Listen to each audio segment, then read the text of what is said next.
Now, EDP has led the pack in betting on technology that have disrupted the power industry.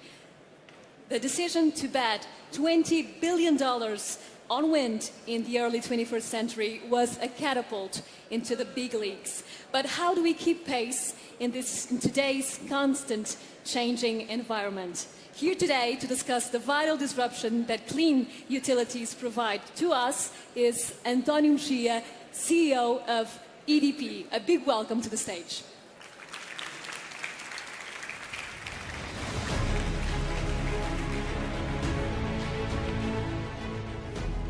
Hello, good afternoon everybody. It's a pleasure to be here to share the next 15 minutes the future of the utility sector with you. So it's going to be quick, hard and clear what we are going to do in the future based on the next 15 minutes. The first thing that I would like to share with you is that when we are thinking about the key message, I've already learned something. So the key message is sweeping right. Sweeping right. And then I understood that it's a new item that probably it's not going to change my life. I don't need to change my life today. But clearly we are talking about how do you meet people and meet things and ideas that will change your life. So I think that this is clearly an idea that I wanted to convey, is that we are in the middle of a big change and you better date well in the sense that you need to find your future. And it's not going to be alone. The first idea is that, of course, we are talking about a sector that traditionally was very tradition-driven. In the last century, nothing has basically changed. With the exception of the combined cycle power plant, nothing changed. But suddenly, everything changed at the beginning of this century. Decentralized generation, renewables, the pressure of technology put an enormous push in the sector that was no longer able to survive if doing exactly the same thing that we were doing before. So we barely changed for a century, but clearly, if we don't change, we will be clearly dead. And so we need to be a new face, a new momentum. So keeping that same language, we were dating with partners, few partners, driven by an inward-looking mode with few partners. So we were happily married, but it was boring. So people were not doing an effort to cope with the change of the time. And so we did, a little bit more than 10 years ago, a big bet. A bet on 20 billion. So whenever you talk about big bets, you need to walk the talk. So we decided at that moment that renewables decarbonization was a critical element of the sector and of the future, not only of the sector but of the full society. And we have basically said, okay, let's do something good for the business, but at the same time, let's make the business good for society. Because decarbonization is basically through electricity. We will all be electrified in the world in the sense that if we want a decarbonized world, you need basically renewables. And the two biggest issues, probably climate change and income inequality, goes through energy, and energy basically through electrification and through renewables. That's the key element that we have decided 10 years ago, even not considering at that time how important that choice would be for us, for our future. Now, 20 billion later, we are in 14 countries and we are the number 3 in the world. But the question is, okay, we can be glad with what we have decided 10 years ago. But clearly, you need always to be in that front line, always to be pushing the frontier. And we have been doing this in low kilograms and heavy kilograms scale. So you can start thinking about energy boxes, 300 grams. But here I show you a picture of something that is 1.4 thousand tons, where we invested in a pre-commercial phase. And I'm sure that at least half of the room likes surfing. And this structure that is wind offshore floating, typically for countries that don't have platforms, so you cannot stick the wind in the bottom of the sea. So it's a floating device. And it has survived waves of 30 meters. As you know, a wave is measured, for those that I've also learned this. The mouth of the wave, 30 meters. The McNamara, biggest wave until last year. Then we have a Brazilian, but for those that know McNamara, and those for like surfing, 30 years. It means that on the back, you are talking more or less of 15 meters wave. So this structure has survived and was tested for 15 meters wave during 5 years. And now we are going into, from a 2 megawatts into a 25 megawatts project, where the distance between the sea level and the top of the blade is the equivalent of 2 football fields. And it's adequate for countries like Portugal or Japan. So it's really the most advanced technology. And so what I'm trying here is, once again, walk the talk there, and of course, put the money where your mouth is and try to be, again, different and create, again, your competitive edge. We are mainly wind onshore, but we are also now big in offshore, big in solar, and here it shows that we need always to move the dial. We need to move the dial. And the question is, how to move the dial? We are in an era that is basically the Internet of energy. It's a kind of Internet of things translated into the energy sector. We are in the middle of a revolution in this sector. A little bit what was probably 15 years ago in telecom business. So energy today is also about information, data technology, and everything that it's a merger between IT, communication, and the traditional energy sector. So it's basically really an enormous change where mentally we need to incorporate this in our strategy to be the winner in the next phase. We have chosen clearly well 10 years ago. We need, again, to repeat the same stuff. You always need to change. And what is different is the pace of change today, we all know, but it's also true here, is the next 10 years will change more, the change will be much stronger than in the last 10 or 15 years, clearly. The speed of change is exponential. That's an element that we cannot escape from. And so, what do you need to do is clearly through open innovation. Innovation, it's a word, key word, and then open innovation is a key word. It's the reason why I'm here. And by the way, the first thing is that my team told me, don't go there tomorrow on stage, typically as you are dressed every day. So I went wild and I took my tie off. So basically to be sure that I would not look too old-fashioned, in the sense that clearly we need to recognize and we need to communicate in a very different way. And we need to attract attention. We live in the economy of attraction, attention, talent, and of course, enhancing new ideas and giving them floor to those new ideas.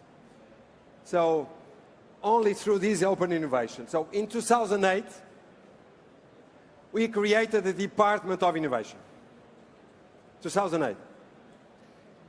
Our target was, of course, to have an internal teaser of the change that we needed.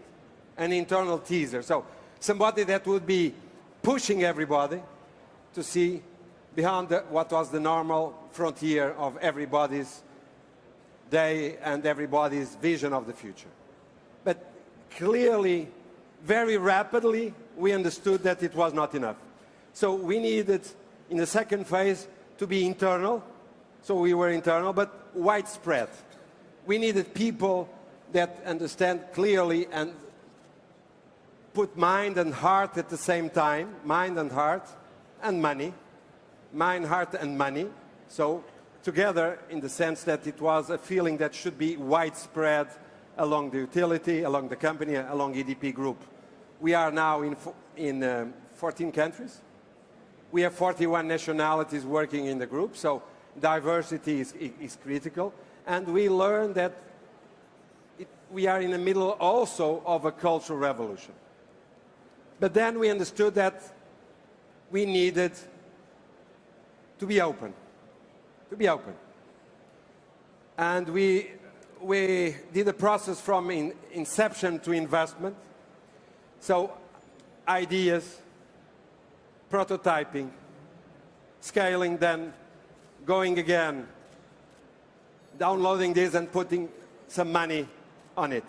So we went through different phases of helping people, working together, investing, and we have clearly changed the way we do business, the way we approach our partners in the market, the way that we pool resources, we put people, and we put money in the business.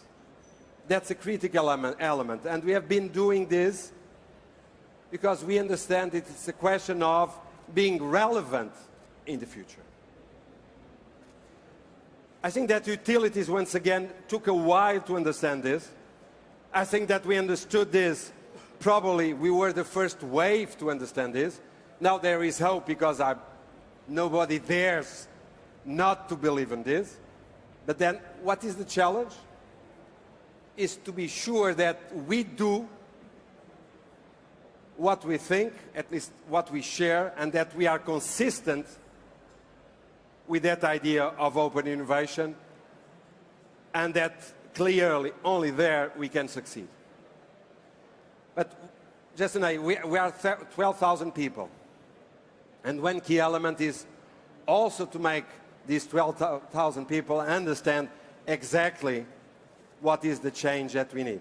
So this evolution, in a way, how you can innovate, and you can only innovate with startups. So we are just, our stage is just behind there, the EDP. The idea, I was very glad it was not an idea of the team. You have a lift. Why? Because you need to go up. You have a limited time to sell your idea. We have a limited time, a window, to sell our idea to our customers, to all our stakeholders, to our shareholders. And clearly the idea is, let's go up, let's be daring, but we have a limited time window where we really can grab the idea of being relevant for the future, and only in this open innovation. So we have been consistent in the way that, as we have done with McNamara Wave, the term used by our team was trial with a wave. 30 meters. Have you tried being in face of a 30 million wave like this? It's huge. Has anybody who has already done surf with the 15 meters wave from behind and the 30 meters wave from the front? We are there and just say, yeah, I should not eventually be here. So, and so clearly, we are in the middle of this wave. We have tried this wave. We have surfed this wave. And the idea is that we have surfed with companies that have accepted our challenges. And so clear, either we embrace startups or you basically get under the bus. So clearly you need to bring people that show eventually better what you think that is going to be the future, that sometimes will all basically be there to solve your issue, and eventually sometimes just to say, you were basically wrong. You don't understand that today the client, the people, and we really believe on this, is we are going to be a world that is cleaner, decarbonized, more renewables, and the customer at the center. And so we need to deal with that idea of a customer-centric world. And for this, we need other people, other expertise, our other skills. So that's absolutely fundamental. So I would like just to say that we walk the talk. I would like to call now to stage, because the stage is mine, but I want to share, as CEO of the company, I want to share this stage, because utilities have been sweeping right. We have been being successful in dating. So I would like to call on stage defined crowd, and I would like to call Daniela Braga. Please, Daniela. I saw you on TV last night. Oh, I know. Now you are a star. You have more time on TV than anybody else yesterday.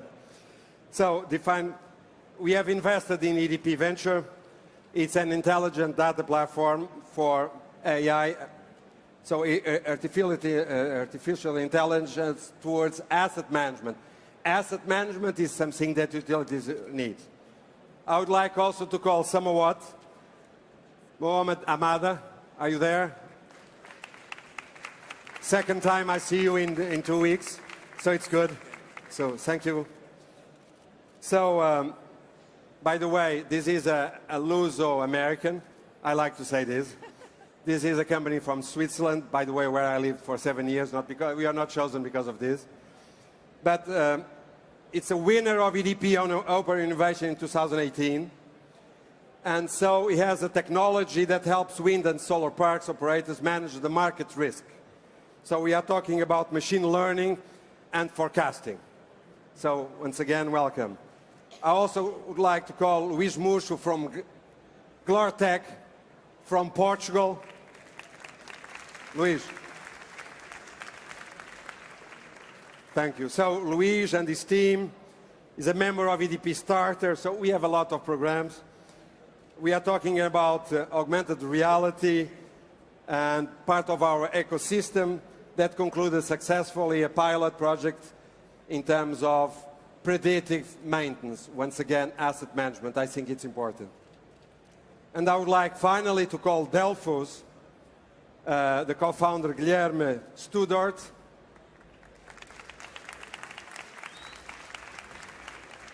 So, welcome. So, from Brazil, Switzerland, Portugal, America. So we have a lot of nationalities.